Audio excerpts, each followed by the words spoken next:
Our parasitized caterpillar has spent the last 12 days gorging itself. It now appears profoundly obese. But this is not all fat. The glomerata wasp larvae lie just under its skin.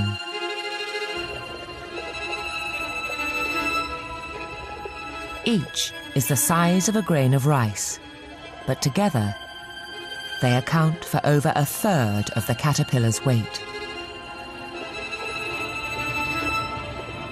The larvae have not yet finished growing and need to keep their host alive.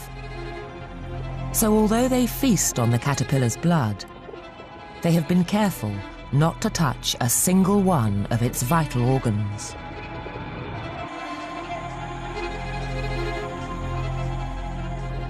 This uneasy truce will not last. Within days, the larvae are fully matured. Suddenly, they begin to stir into action.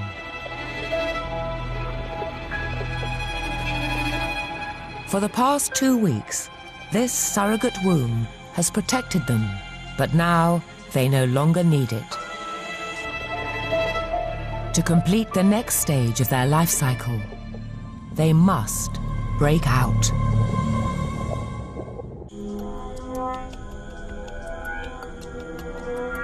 The caterpillar's thick skin should be a solid barrier to the parasitic wasp larvae.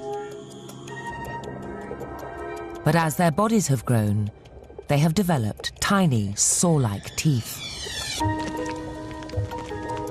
These jagged jaws are for one job only: cutting their way out.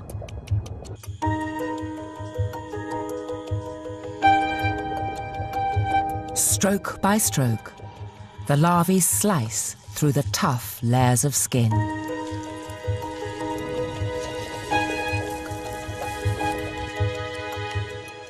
At the same time, they release chemicals that paralyze the caterpillar.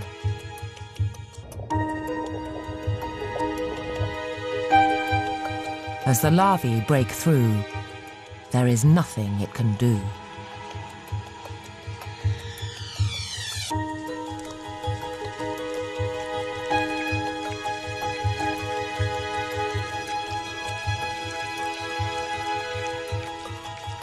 Free at last, the larvae enter a new phase of development.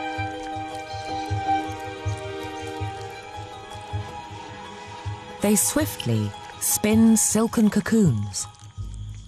These will provide the perfect environment for their final transformation.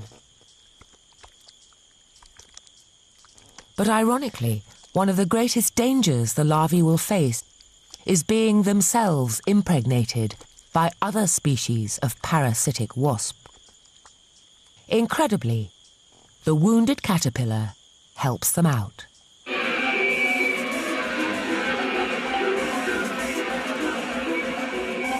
Usually, a caterpillar would spin a silken blanket to make its own cocoon. But the parasitized caterpillar spins his blanket on top of the wasp cocoons, giving them an extra layer of protection. Scientists believe the same wasp virus that infected it weeks before has now invaded the caterpillar's brain and caused this bizarre corruption of its normal behavior.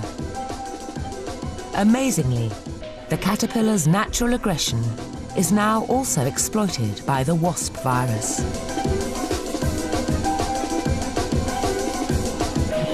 The caterpillar becomes a bodyguard, actively protecting the cocoons from other parasites.